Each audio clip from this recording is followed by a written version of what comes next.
Red lightning cracked across the night sky when the dragon found her. The canyon shook with every step it took. Dust slid down the black rocks.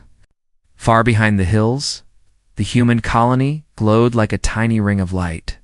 Here there was only wind and the sound of something huge trying to breathe. The dragon predator stopped in front of the girl and lowered its head. Its claws dug into the stone. Hot air rushed from its nostrils in rough broken bursts, each breath a growl. The smell of smoke and blood washed over her. Lyra did not run. Her knees felt weak. Her heart punched against her ribs, begging her to turn and sprint back toward the fence. But she stayed where she was, a small human shape under a mountain of scales and teeth. If a dragon smells your fear, you are already dead. The old warning echoed in her mind. The dragon bent lower until one golden eye filled her vision. The pupil was a thin black cut in a circle of fire. Its jaws were big enough to close around her whole body, but it did not bite. It stared at her, chest rising and falling in slow, pained waves. Lyra forced herself to breathe with it in, out. Quiet. She curled her fingers into fists. So the dragon would not see them shake then. She saw what was wrong. Its nostrils flared with every breath. Inside one of them, half hidden under dark blood, a long thorn was jammed deep into the flesh. It was too straight and smooth to be natural. The thorn was black like glass. Faint red lines ran along it, blinking weakly. Every time the dragon inhaled, those red lines flickered. Every time they flickered, the dragon's whole body flinched, as if something inside the thorn was sending pain through its nerves. Someone did this to you, she thought. Behind her, the sky filled with a low, distant hum. Lyra did not turn. She knew that sound. Patrol drones, sliding through the night, scanning for predators. If they detected the dragon's heat, they would call gunships. The gunners would not ask if the dragon was wounded. They would only see a target. The dragon shifted. Loose stones skittered down the canyon wall. Its lips peeled back just enough for her to see a hint of teeth. Lyra took one small step closer. Easy, she breathed. I see it. I see what's hurting you. Dragon's eye narrowed, watching every slow movement of her hand. Red lightning flashed again, brightening the canyon for a heartbeat. In that short burst of light, she saw scars across the dragon's snout, burn marks along its wings, dull patches of scales where weapons had already struck it. Yet, a single thorn had brought it to its knees. The hum of the drones grew louder. A faint blue search beam passed across the rocks high above her head. She could still run. If she left now, maybe the dragon would crawl away. Maybe the drones would miss it. Or maybe they would find it, mark it, and call down fire until the canyon was nothing but glass. No one would know there had been a thorn.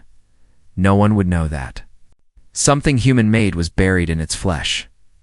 She thought of the children sleeping behind thin metal walls, and the way adults told them, dragons are monsters. They only know how to kill. What if that was not the whole truth? What if pain was driving the monsters? Lyra stepped closer again. One drop of blood slid from its nostril and splashed near her boots. Her hand rose, slow and shaking, until her fingers hovered just under the thorn. The dragon's chest froze mid-breath. If she pulled it, the pain might stop. The dragon might breathe free. Or the shock might send it into a rage. It might crush her without thinking. If she walked away, the colony would go on living in fear. The dragons would go on burning the fences. No one is coming to help, she told herself. It's just you and him. She wrapped her fingers around the base of the thorn. It was warm, almost alive. The red lines brightened under her touch. Somewhere behind her, a drone beeped as it locked onto a strong heat source in the canyon. Lyra did not look back. Everyone on Carthos believed that if a dragon predator smelled your fear, you were already dead. Tonight. One small human girl chose to move closer anyway. She filled her lungs with air that tasted like smoke and rain. Then she did the only thing a human could do. She pulled asterisk. The thorn did not move at first. Lyra's fingers slipped on its slick, hot surface. Blood smeared her palm. The dragon's breath roared over her like a furnace, then broke into short, sharp gasps. She pulled harder. A sting shot up her arm, like tiny needles under her skin. Thin red lines along the dark thorn flashed bright as if something inside had just woken up. The dragon's eye widened. Its claws scraped stone. A deep sound rolled from its chest, not a roar, more like a storm trapped behind a door. Then the thorn gave way. It slid out with a wet sound that turned her stomach. The black tip was longer than her hand, stained dark red. For one wild heartbeat, she thought. She had torn out a piece of its brain. The world went still. The dragon's chest stopped moving. Its head tilted and then crashed to the canyon floor. Dust exploded around her. Lyra staggered back, still clutching the thorn. She waited for the monster to rise and tear her in half. It did not move. Above the swirling dust, the faint hum of drones grew louder. A blue search beam swept across the top of the canyon wall, then moved on. Her legs turned weak. The thorn felt heavy and hot in her hand. The red lines along its surface faded, one by one. Like tiny lights going out, the weight slipped from her fingers. Everything turned black. Earlier that day, no one had believed she could even carry a repair bag. The sun over Karthos was a pale blur behind dust clouds. The colony walls buzzed as the shields fought off static from distant storms. Lyra walked the inner path, hugging a metal toolkit to her chest. It was almost as big as she was. Her arms ached, but she kept going. "You'll drop that?" A guard called from the tower. "You're not built for heavy work, kid. I won't drop it," she muttered. On one side of the path, children jumped between crates, pretending to fight dragons. They swung sticks and shouted, "Burn them!" On the other side, the patched metal wall rose up, hiding the red forest beyond. Lyra tried not to look up, but her eyes slid to the gap between the shield poles. Somewhere out there, something huge moved like a shadow with wings. The grown-ups said dragons were just animals, big, strong, and stupid. They said the only smart move was to shoot them before they got close. Lyra was not so sure. She had seen one from the wall during a storm. The dragon had stood on a ridge with rain pouring off its scales, head lifted toward the sky. It had looked tired, not mindless. Just tired, Lyra. Her Uncle Jace waved from the pump station door. Grease covered his arms. His gray hair stuck up in messy spikes. "You're late," said, as she set the toolkit down with a soft thud. "I'm here," she answered, breathing hard. "And I didn't drop it." He glanced at the bag, then at her thin arms. His face softened for a moment. "Fine. Come in. The water system's complaining again." Inside the station, pipes lined the walls. The air was hot and smelled like metal and recycled water. A screen flashed yellow warnings: low pressure, filter clog. Outside line weak. "This planet hates us," Jay said, tapping the screen with a wrench. Lyra sorted tools the way he had taught her. Wrenches in a line. Patch kits ready. Spare fuses in a tray. "Uncle," she said quietly, "if the outside line fails, we fix it," he cut in. "Before the tanks run dry? But the outside line is close to the red forest, right?" He paused, then shrugged. "Close enough that I don't send you there," he said. "Why are you planning to run off and make friends with a dragon?" He meant it as a joke. Lyra did not laugh. Her eyes moved to a small drawing pinned beside the warning screen. She had sketched a dragon's head there in rough lines. Under it, in shaky handwriting, she had written, "Not just monster." A low, faraway sound rolled through the walls. It was faint, but Lyra's head snapped up. "Did you hear that?" She asked. Jace listened. The sound faded. "Thunder," he said. "Storm coming in." Lyra knew thunder. Thunder did not sound like something in pain. She swallowed her answer and went back to the tools. By nightfall, that hidden roar would pull her past the wall and into a canyon where a dragon predator waited. A thorn buried deep in its flesh, and a choice only a human could make. The roar came at dusk. It rolled over the colony walls and made the pumps in the station shake. Jace glanced up. Great, he said. Pipes dying and dragons screaming. Just what we needed. On the wall screen, a red warning blinked. Outside waterline, pressure drop. Lyra watched the numbers slide down. It's still going, she said. Crack in the main line, Jace replied. Out in the red zone, if it breaks, the tanks go dry. He wiped his hands. Command is sending a repair team. Guns, armor, all of it. People who know how to shoot. People who are not you. Another roar rolled under their feet. It ended in a rough cut-off sound. Lyra's skin prickled. That doesn't sound like hunting, she whispered. A dragon near our pipe is just a problem, Jace said. They'll kill it and fix the line. That's the job. Lyra looked past the warning to the little drawing pin beside it. Her sketch of a dragon's head, eye half closed. Under it, in thin letters, not just monster. Let me go with them, she said. I know the pump system. I can help. No, Jace said at once. You stay inside. Behind walls. That's how you live long on Karthos. I can carry tools, she tried. And if a dragon smells your fear... He asked, what then? She did not answer. The alarm horn gave 3 short blasts. Outside team call, Jace took a gun belt from a hook and pulled it on. Stay here, he said. Lock the door after I leave.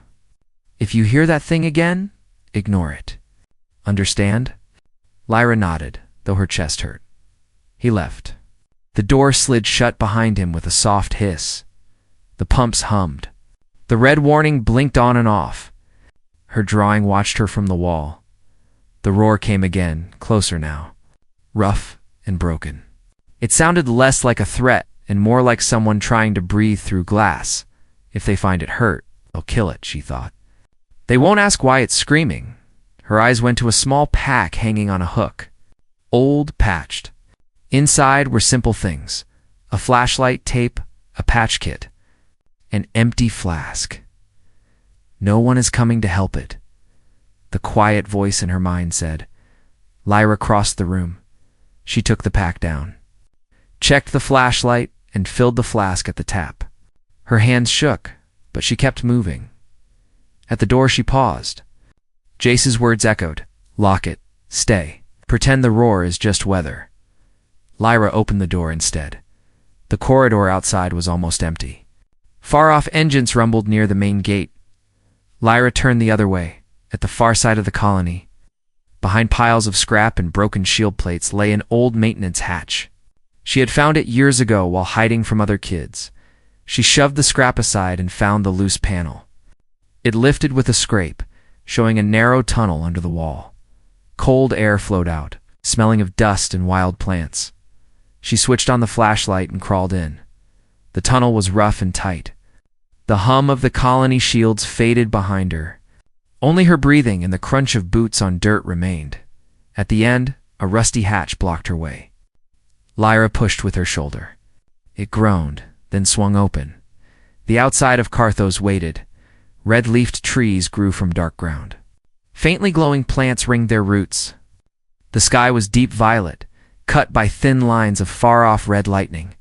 The roar came again, louder now. Lyra stepped out of the tunnel. She followed the sound. The land sloped downward. Deep 3-toed prints pressed into the soil, each one wider than her shoulders. She walked between them, heart beating hard. Black scorch marks scarred rocks. Some trees were sliced in half. Patches of stone had melted and cooled to glass. A fight, she thought. Not long ago, near a low boulder, she saw a dark drop of something thick and shiny.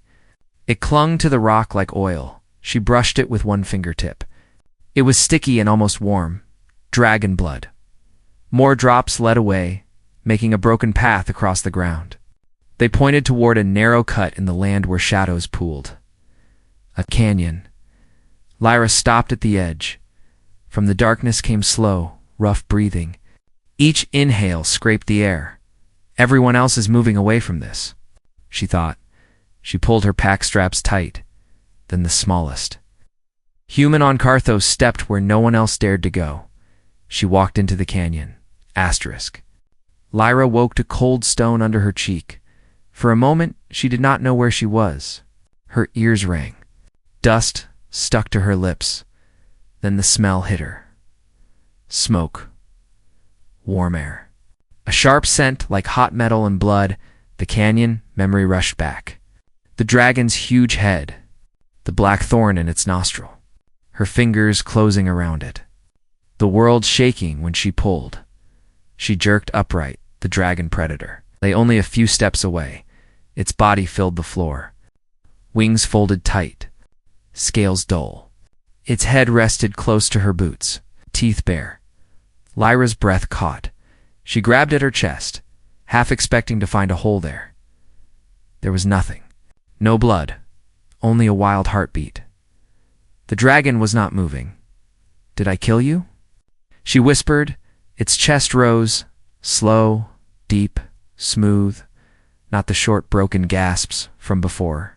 Just air going in and out, heavy but free. The nostril where the thorn had been was still dark with blood, but the flesh was not ripped. Thin lines of new pink skin crossed the wound. "You're breathing," she thought. "Better than before?" She looked down. The thorn lay across her palm. Up close, looked even less natural. It was long and narrow, made of black stuff that was not stone and not metal.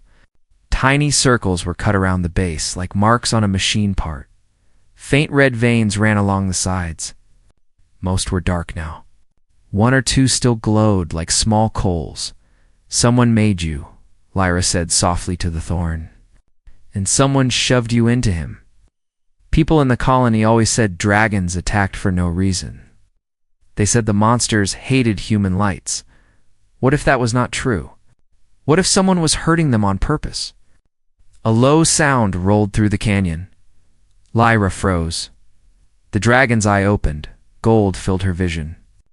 The black slit in the center narrowed, then widened, fixing on her face. Then on the thorn, she did not move, even hurt. It could reach her in one jump. Stone scraped as its claws flexed. The dragon drew one long breath. Hot air washed over her, but there was no growl in it. Slowly, Lyra lifted her empty hand, palm out. "It's gone," she said. "I took it out." She was not sure if it understood the words. But her voice was calm. The dragon's eyes slid toward its nostril, then back to her hand.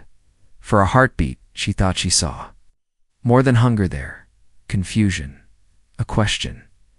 The canyon shook with a distant thud. Lyra flinched and looked up. High above, blue light swept across the sky. A thin search beam cut through the dust roans. If they saw the dragon's heat, they would call gunships. No one would ask why a girl sat next to a predator. They would burn the canyon and call it safe. Another dull thud rolled through the stone.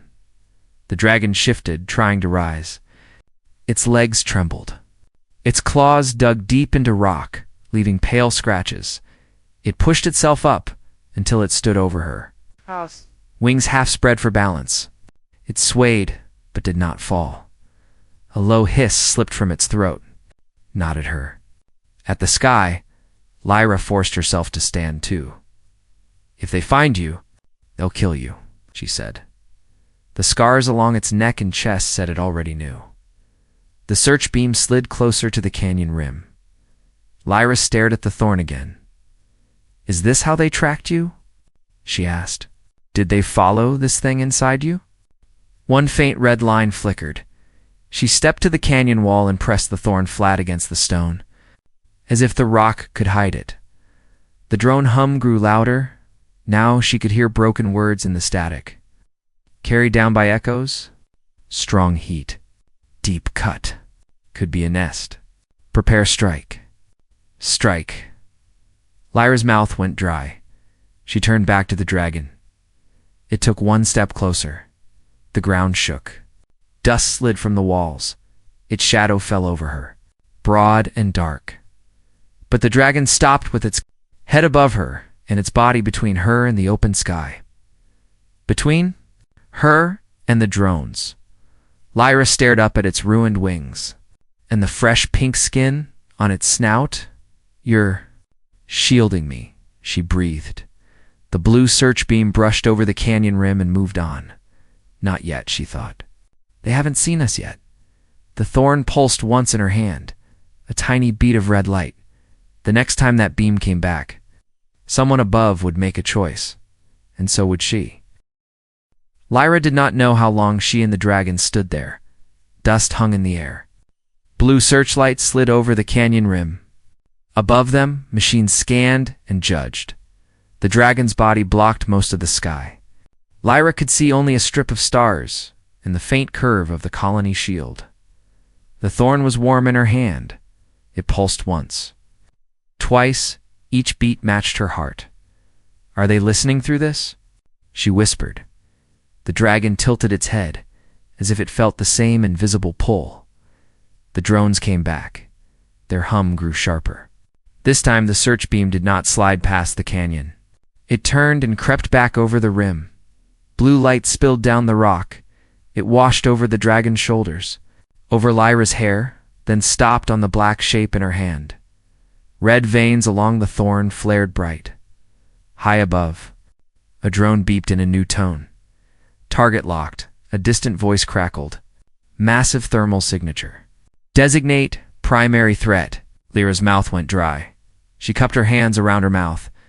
Wait, she shouted. It's hurt. Don't shoot. Another voice answered, flat and calm. Human life sign detected near the predator. Possible hostage. Clear the area. Prepare strike. Hostage? They thought the dragon had trapped her. No, she thought. I came to it, the dragon growled. Low and deep. Its chest rumbled like a hidden engine. It crouched a little, ready to leap or burn. Lyra pressed her free hand to its front leg. Don't, she said. If you fight, they'll send more. The dragon looked down at her. For a heartbeat, gold and brown eyes met. No words, only shared fear. The thorn grew hotter. Red lines brightened like waking fire. Tiny sparks ran over her fingers. Her skin tingled, but did not burn. Above, engines roared. Not just drones now. A gunship. Its heavy sound rolled through the canyon. Light spilled from its belly as weapons opened. Strike team in position, came the voice. We can glass the whole cut. Glass the whole cut. Turn the canyon and everything in it. It's a melted stone. Lyra's legs shook. They'll kill you, she told the dragon. And they'll say it keeps us safe. They'll never ask why you were screaming. The gunship tilted. Under its nose, a bright point of light formed, building into a small star. The dragon spread its torn wings and raised its head. It did not run. If it fled up the canyon, the shot might fly on toward the colony. It stayed, between the gunship and the human, between fire and the girl who had pulled out its pain. Lyra looked at the thorn. Under the glow, she saw tiny shapes under its black surface. Circles, lines, a pattern like a machine. You were made as a weapon, she whispered. To hurt him, to make him attack, to let them track him. The light under the ship grew brighter. Lyra's hand shook. Then be my weapon now, she said. But not to hurt. To shield. She did not know if it could hear her. But the dragon heard the promise in her voice. It lowered its head until its snout almost touched her shoulder. It made a low sound, not a growl, not a roar. A question. Are we doing this together? Lyra swallowed. Yes, she said. Together. The gunship fired a test shot. A narrow beam of energy stabbed down. Aimed at the rocks near the dragon's feet, Lyra did not think. She stepped in front of the dragon and thrust the thorn out. Between the beam and its chest, the world turned white. The beam hit the black surface. Red veins exploded with light. A flat circle of force burst outward from the thorn, clear and bright. Like invisible glass, the beam struck that circle and bent. Instead of burning through her and the dragon, the shot jumped away, slamming into the canyon wall high above. Rock shattered. Stone rained down. Dust filled the air. Lyra staggered, but stayed upright. Her arms shook from the impact. The dragon was still standing. It stared at the thorn. Then at her. The circle of force flickered and settled into a faint, curved shimmer in front of them. Wider than the dragon's chest. A shield. On the gunship, Alarms screamed. Lyra could not hear the words, only the panic and the distant voices. She did not need to understand them. She understood one thing. Whatever they had put inside the dragon to chain it was now in her hands, and it had chosen to protect. The dragon lowered its head almost to the dust and let out one rough breath. It sounded like a promise, asterisk. The gunship circled back for a real strike. Lyra's arm shook as she held the thorn out in front of her. The invisible shield it made flickered in the dusty air, curved like a clear wall. The dragon stood behind her, wings partly open, head low, as on the sky. Another shot came. The beam hit the shield with a crack. Light raced across the curve like lightning on glass. The blast bent away into the canyon wall. Stone burst high above. Lyra slid back a step, but did not fall. The thorn burned in her grip, but her skin did not blister. She's using it, a voice shouted over the ship's channel. The control spike is active. How is that possible? Control spike. So that was its name? They used this on you, Lyra whispered to the dragon. Like a caller. The dragon rumbled. The gunship's engines changed pitch. The circle of light under its nose closed. Weapons shifted. They're switching modes, Lyra said. A new sound rose from beyond the canyon. Ground engines. Lyra risked a look past. The dragon sighed. On the plain outside the cut, armored transports raced toward them. Their lights cut through the dust. Soldiers rode on top. Guns aimed at the canyon mouth. A voice boomed from a loudspeaker. Human in the canyon, identify yourself. Step away from the predator and lie flat on the ground. Lyra knew that voice. Commander Rion, head of colony security. Jace's old friend. She lifted the thorn higher. Commander, it's Lyra Jaskin. Dawn T. Fire. The dragon isn't attacking. There was a short pause. Lyra. The speaker crackled. What are you doing out there? That thing will kill you. Move away from it, or we will stun you and burn it. It's hurt. She shouted. Someone put this spike in its nostril. That's why it's been roaring. It wasn't hunting us. It was being pushed. Static hissed. The dragon shifted. Its tail scraped stone. Lyra touched its leg. Stay, she said. Please. If you attack, they'll never listen. The dragon's claws dug into rock, but it stayed. On the plain, transports slid to a stop. Soldiers spread out, forming a half circle around the canyon mouth. Shields hummed on their arms. Rifles glowed. Last warning. Rion called, step away from the predator and drop whatever is in your hand. Lyra stared at the thorn. If she dropped it, they might destroy it. Then no one would ever know the truth. I can't do that, she said, voice shaking but clear.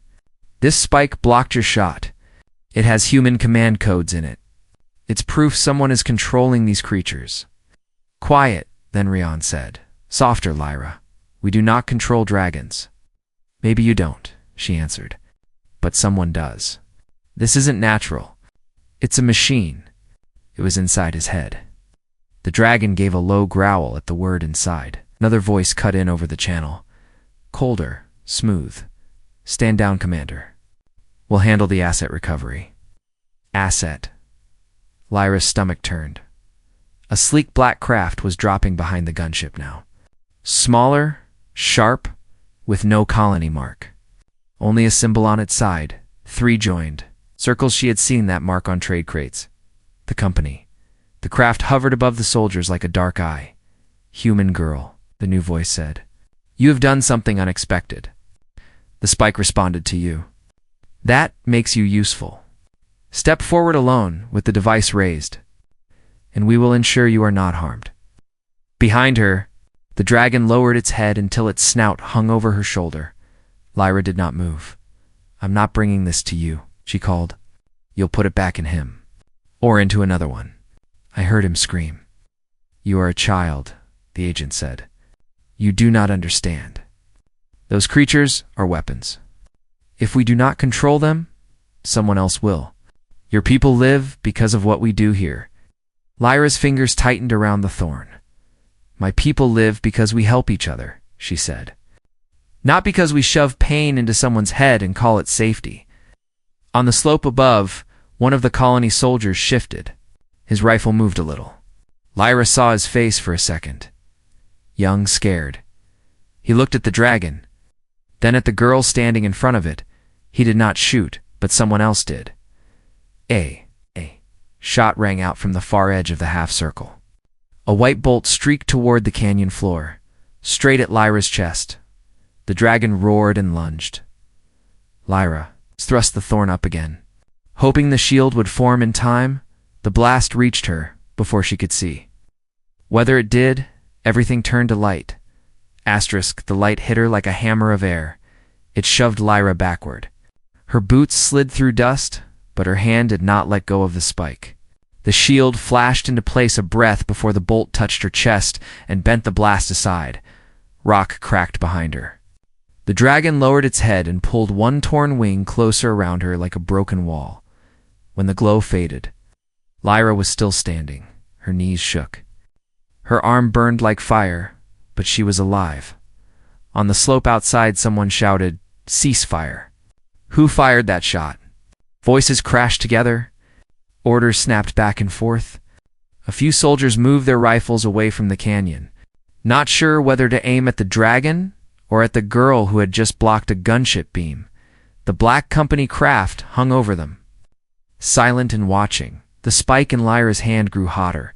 Thin red lines along its surface flared bright, then began to crawl and twist, forming shapes like tiny rivers trying to make a map. Lyra. Commander Rion's voice boomed from the loudspeaker. Get away from that thing. It's reacting to your biosignal. She guessed he meant her heartbeat, her skin, her fear. I'm not the one it hates, she shouted back. You are. The dragon rumbled behind her. Not a threat. A low, rough sound of agreement. The spike pulsed again. This time the light did not turn into a shield. It rose out of the black surface and formed a small floating shape in front of her, thin and blue. A cube. Lines of data ran across its sides. At first they were only fast, sharp symbols. Then they slowed and settled into simple images and short words even a child could read. The first image showed Karthos from above. Red forests. The tiny ring of the colony, dark dragon shapes circling like shadows underneath.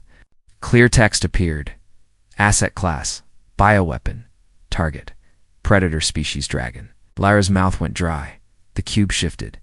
Now it showed a dragon in chains. Metal bands locked around its neck and wings. Humans in dark suits stood in front of it. The same three-circle company mark glowed on their chests. Pain level, high control strength, 73%. Another image flashed, a spike just like the one in her hand. Clean and bright, its red lines glowing strong. Control unit. Nasal insertion. Functions, pain, direction, rage, cover story. Random wild attacks. Lyra's stomach twisted. So every random attack might have been someone pressing a button. Rion saw it too. His voice came smaller now, more man than commander. What are we looking at? He asked. The company agent did not sound calm anymore. This feed is internal, he snapped. Cut the projection. Overload the unit. Spike heated in Lyra's grip, as if a distant hand was trying to burn it out of existence. She squeezed harder. Not this time, she said. The cube flashed and changed again. Now it showed the colony yard. Children played between crates. In one corner, Lyra saw herself, small and tired, carrying a toolkit. High above, a drone hovered with its lens pointed at them. New text appeared. Test site. Stable. Human fear level. Another image followed. A map of nearby human towns. Red arrows pointed from dragon nesting grounds straight toward them. Deploy control spikes.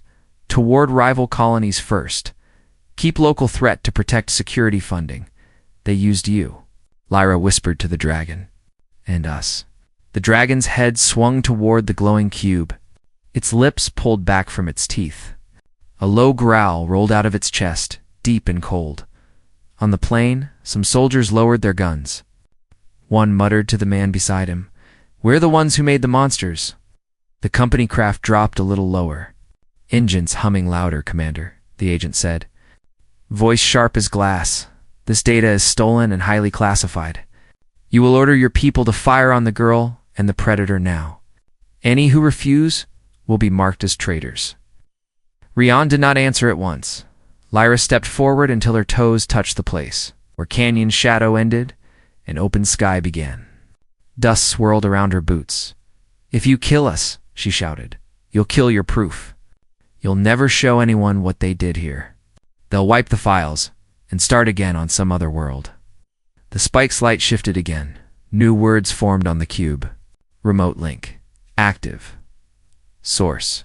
Company core server. Lyra did not know where that server was. Somewhere in orbit. Somewhere far away. But she understood one thing. The spike was still talking to them, sending and receiving like a tiny, angry star in her hand. "What happens if we send something back?" she said softly.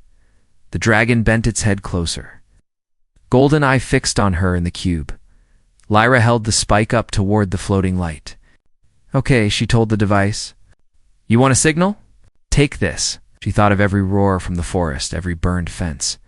Every night adults sat around old tables and said dragons were just stupid. Wild killers that kept people scared and careful. Then she thought of her Uncle Jace, fixing pipes so kids could drink. Of Commander Rian, trying to guard people with only half the truth. Of the young soldier who had moved his gun away instead of firing at her. Fear rose in her chest. She did not push it down this time. She grabbed it with both hands in her mind and wrapped it around something stronger. Anger, not at the dragons, at the hands that had driven spikes into living skulls, and called it for safety. Her grip on the spike tightened until her knuckles hurt. "Send them this," she whispered. "Send them a message from us." The cube flared white. On the company craft, alarms screamed, "Commander!" The agent shouted. "Shut it down. Shoot her hand. Destroy the unit," before his voice cut off in a burst of sharp static. Far above, beyond the thin clouds and red storms, something in an invisible line of data snapped like a broken wire. The spike stopped feeling like a weapon. In Lyra's hand, it started feeling like a door, and she had just kicked it open. Asterisk. The cube above Lyra's hand split with a thin crack and burst into lines of light that shot straight into the sky. Past the gunship and clouds, the spike cooled in her palm. New words glowed over the shrinking cube: remote link, broken, control, lost. Data sent to nearby human channels. Lyra's chest tightened. "They all saw it," she whispered. "Every colony on this network. They saw what you did to him." The cube flickered, then fell apart into dust-bright sparks that soaked back into the spike and went dark. On the plain, several soldiers lowered their rifles.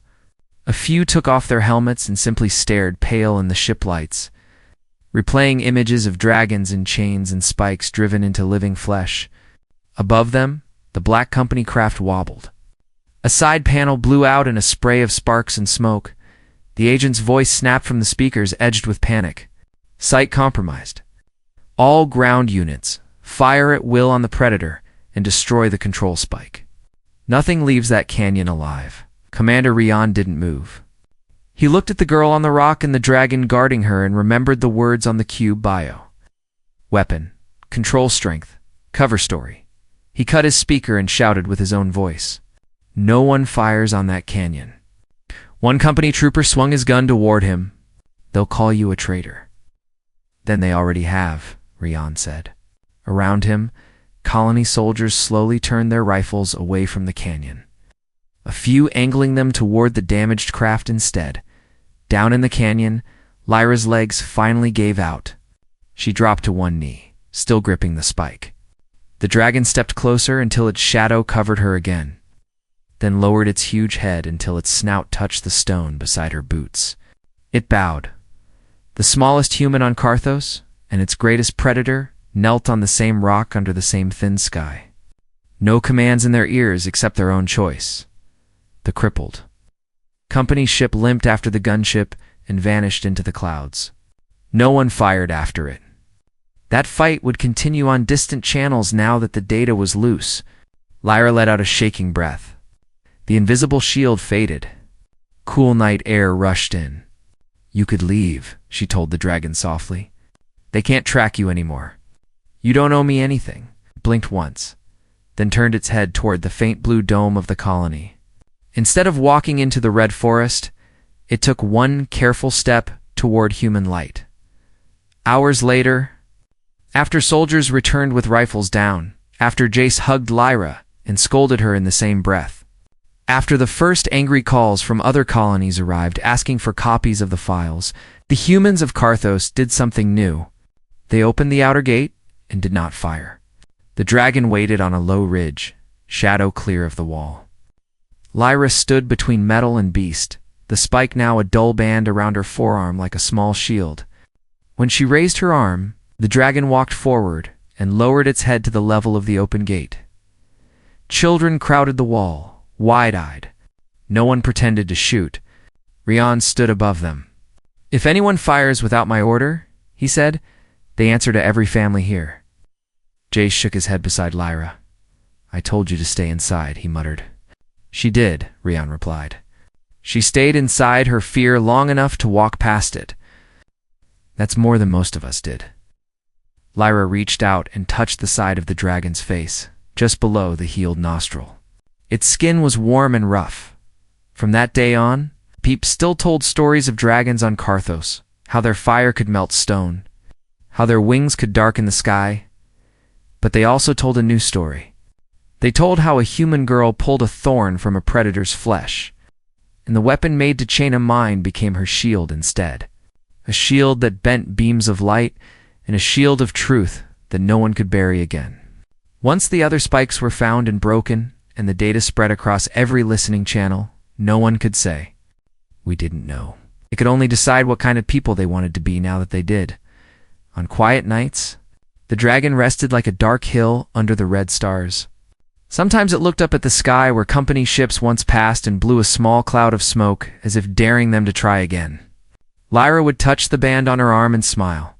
If they come back, she would say, "They don't face just humans or just dragons. They face all of us." The dragon always answered with a low rumble, a sound like far thunder agreeing, and for the first time in a long time on Karthos, people slept, knowing the thing they had once called a monster now stood by choice as their brave shield.